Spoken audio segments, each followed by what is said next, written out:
Hi there, you are listening to the Being Unstoppable podcast, where we talk about being unstoppable in your brand, business, and life. I'm your host, Carolee Fontanelli, and as an entrepreneur, lawyer, course creator, and author, I understand what it takes to strive for the next level.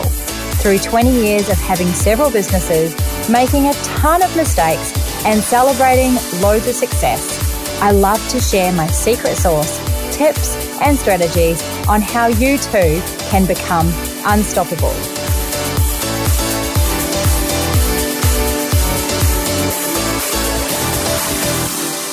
Welcome to the Being Unstoppable podcast. I am your host, Carolee Fontanelli, and I hope that wherever you are tuning in from, you are having an incredible day and your week is on fire to get things done and to be unstoppable.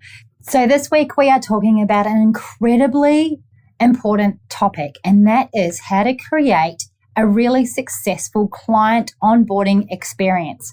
Now, the reason that this is so important for your business is that you work so hard to get clients in the door.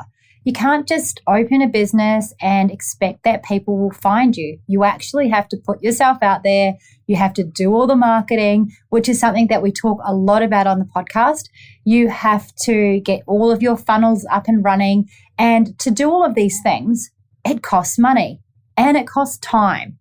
So you don't want to be spending all of your money and your time on getting new leads and getting clients in the door to only set them up for failure once they arrive in the doors of your business. Now, what do I mean by that? What I mean is that when you onboard a client, so your client, they're sold on you, they think you're amazing, and they want to engage you to do their work. But then things fall apart once they engage you. And they can fall apart because they don't feel acknowledged once they join your business. They don't feel like they're getting quick service. They don't feel like they're getting service that they deserve, or a number of other things that go on. Now, think about yourself as a client. When have you engaged someone and then soon after you feel remorseful or worried that you've made the wrong decision and that you should have gone with the other company? Hands up if you've ever felt that way. I most certainly have. In fact, I had a very recent experience where I felt like that for a number of weeks, and I stewed and I stewed and I stewed. I'll tell you the story. So I signed up for a service and I was sold their top package, and it was very expensive per month. And I had agreed to it, and I was super excited because we did the strategy meeting, which was really their sales meeting. And it was super exciting that I was going to be getting this incredible transformation and all these results. Anyway, it was a month-to-month package. And for the first month, it was a lot of money, more than $5,000 a month. And I got a few weeks down the track, or at least 2 weeks down the track, and I thought, I haven't heard from these people. And I'm already halfway through the month. And then they organized one thing for me to do, which took an hour of their time. And then I started thinking, that is a lot of money for 1 hour of their time. And we haven't got a plan in place for anything else. And I haven't heard from them. And I've got their top package. And they're not really treating me in the way that I would expect. So then what started happening for me as a client is that I started stewing on it. And another few days went by and I thought, I've got to do something about this.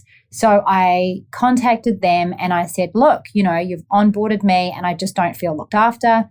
And I am losing trust with what I've actually purchased because it's a lot of money. And so far I've got 2 emails from you and I have got one thing booked in for the whole of the month, and you're not really looking after me in the way that I'd expected. So we had a conversation. In fact, we had lots of conversations about it. And in the end, I downgraded my package with them. I downgraded by half of the cost. And I felt better about that. And in fact, they're pretty lucky that I stayed as a client and didn't downgrade and not be a client with them at all.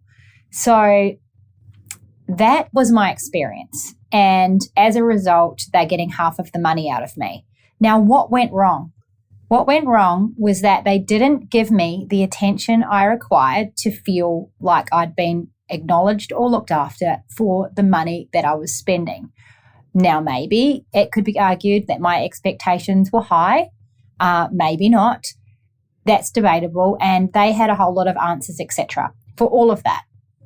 The reality is I lost faith in the package I'd bought and I started having remorse. Now, you don't want to have clients that feel like that. You want to have clients that once they get onboarded with you, they feel as equally safe and as equally looked after, and that they've made the right decision, because it is going to set you up for a much better relationship.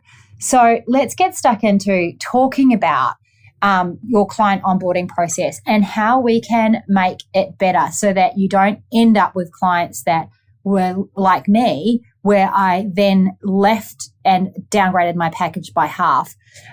So, when you onboard a client, how do they feel? Are they happy? Are they mediocre? Or are they frustrated? And that is really, really important, because you don't want frustrated clients. And ideally, you don't want mediocre clients either. You want clients that are super happy. So when you onboard them, you want the process to bring you raving reviews. You want to get paid without having any disputes down the track, and you want them to refer clients to you. Now, you're not going to do this or have this happen for your business if you have upset clients or if you have mediocre clients. You want them to be happy so that they're raving clients. And the way to make them feel happy is by onboarding them really successfully.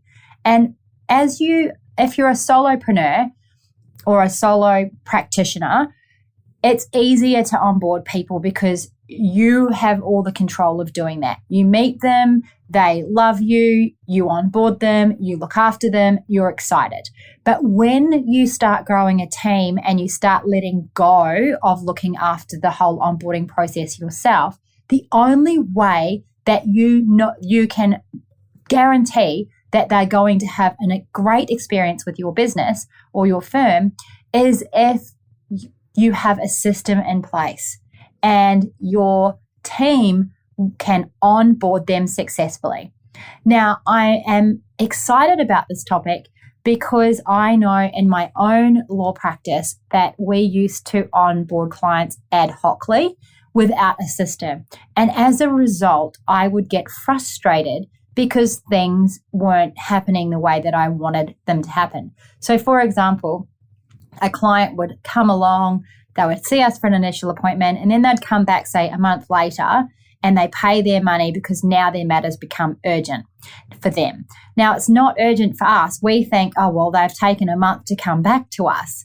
But what happens in their mind is that they have come back and they have decided that their matter is urgent. So what they want is urgent attention. So it's not good enough to leave them sit there for a day or so before you contact them.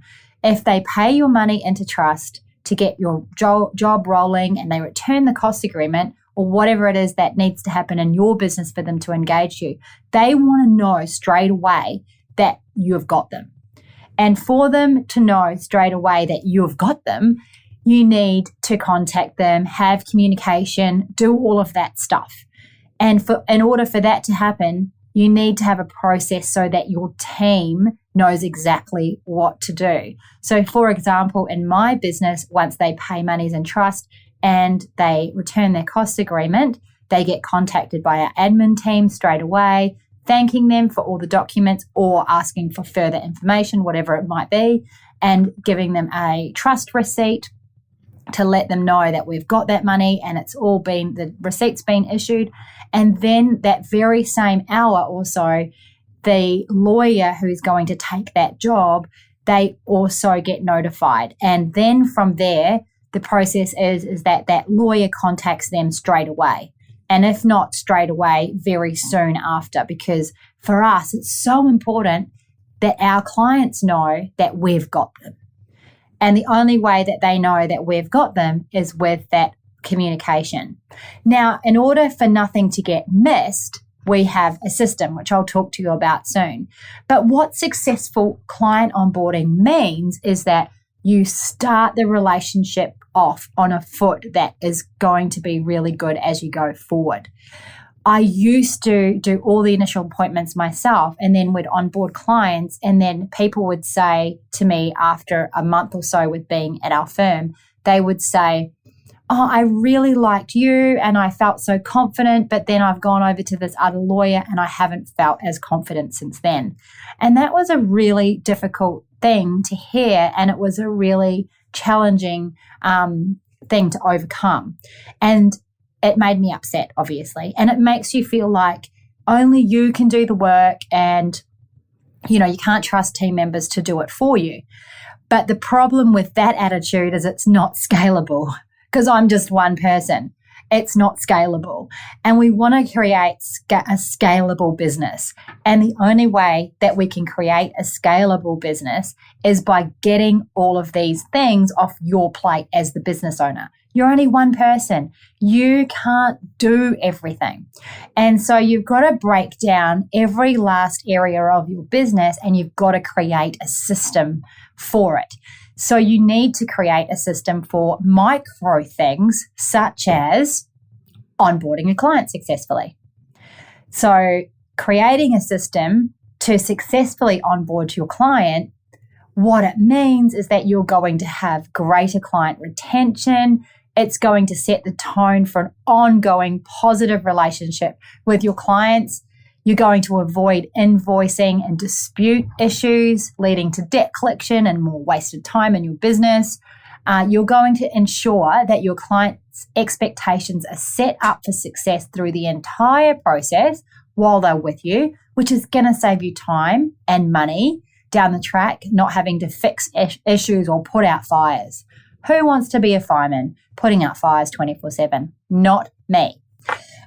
You will also obtain raving reviews and ongoing referrals. So you are going to be growing your business. You can create raving superfans and reduce client churn and burn, which obviously saves you money. So best practices for onboarding clients. Let's talk about that. So the first thing is to understand your customer. You should know back to front your client's persona and what unique obstacles each of your clients have and what their pain points are. You need to know the challenges that your clients face as well as what their ideal solutions are. So for me in family law, I know that even though their matter is not urgent, most of the time, 95% of the time, our matters are not urgent. I know, though, that our client's persona and their pain points and the challenges that they're facing, it means that for a successful onboarding experience for our clients, they need immediate attention. They immediately need to feel supported by their lawyer in my firm so that they feel like we've got them, because we do have them. But they need those touch points to feel that we've got them. So understand your client. Now, if you have done a lot of work on who your client is, that's so helpful for your marketing, but it's also so helpful for your onboarding as well. That's the sort of stuff that we cover in the Scalable Business Lounge. We understand your client back to front so that you can structure your business perfectly for them. Number 2 best practice is to set clear expectations. This is the number 1. In fact, I should have had this as number 1, not number 2, because it is the number 1 thing that is going to help your clients onboard successfully. Before they retain you, they should know exactly what to expect from you, from your business, from your team, and what their process looks like. During your sales process, which could be an initial appointment, it could be a strategy call, whatever it is that you want to call it. It's actually your sales process. Maybe that's another podcast for another day. During your sales process, you should lay out the qualifying factors for using your service. Okay, so set your clients' expectations up, and this should also be carried on through your onboarding process. And you need to reiterate the value of your service and what your client should be prepared for, including sticky points and potential setbacks as you go down the track. If you set your clients' expectations up from the beginning well, you will have a much happier and much more engaged client through the process. You will have to start putting fires out if you don't set their expectations up properly. And this is all around process, what to expect, what your next steps are, what their next steps are, and what the costs are. Nothing worse than when you get a month down the track with your client and they say, I didn't understand that. That wasn't what I thought. You're not meeting my expectations. You don't like to have those conversations. No one does. So set clear expectations and avoid it completely. Third best practice is to show value. So before your client engages your firm or your business, you need to re-emphasize the value of your service and how it's going to transform them. All the services that we provide, everything is transformative in one way or another. How are we going to transform them? And in family law, for example, that's pretty tricky because they can't see the transformation. So I help them with the transformation and set their mind up towards goals. We talk about goals and we set their mind up towards goals, and I show them the value by showing them how we can help transform their life, even when it's such a serious and difficult time of their life. We are still able to do that. So if you can show value and show the transformation that you're going to be providing by your clients using your service, you will have a happier onboarding process. Number 4, best practice is to stay in constant communication with your client. Don't assume that your client knows every step. You know every step. Your team knows every step, but don't assume your client knows every step. I think that without undermining or being rude to your client, think about talking to your client like they're a 4-year-old, no matter what you do. Explain it in simple terms that even a 4-year-old could understand it. And when you stay in constant communication and you outline step by step, you can't go wrong. So even though it might seem weird me saying that about talk to them like they're a 4-year-old, they don't know. They don't know, and we don't know what we don't know. So outline every single step. You can't over-communicate. And let them know when the client's going to hear from you or your team and what to expect in that regard as well, and then follow through with it. So I'll say to my clients, after you engage us by paying monies into trust and returning the cost agreement, you'll hear from my admin team. These are the different emails that you will receive from the different people in my team. This is my accounts person. This is when we invoice you. I set all those expectations up. When your file then gets transferred to your lawyer, you'll be introduced to your lawyer, and these are the next steps that your lawyer is going to help you with. So it's really staying in that constant communication so that they know exactly what to expect from you. The 5th one is to go above and beyond. Your goal is to impress your client, so much so that they can't help but share their positive experiences, either by referring you clients or leaving you a raving review on Google or Facebook or wherever it is that you put your reviews. This is what is going to make all the difference to your business growing. And it's also going to give you and your brand a really great name, one that people can trust and rely on, which is exactly what you want for your business. The other thing too, just as a bonus tip, is that to go above and beyond, you could surprise and delight your clients. What do I mean by that? I mean, you could do something different. So I'm going to give you an example of a recent time I was surprised and delighted. I went to the Eco Daintree Resort, I think it's called, right up in the Daintree. Beautiful, amazing accommodation, which I absolutely loved. And inside our rooms was a bottle that was ours to keep. And it was just one of those insulated bottles. And it was white with their logo on it. And it was so cute. And me and my daughter got one of those each. And you could fill, like the tap, using the tap, which is all the rainwater, you could fill the bottle. It's literally like a $3 item that you can buy on Alibaba. But I was surprised and delighted, and I just loved it. And I've got those bottles still, and we still use them.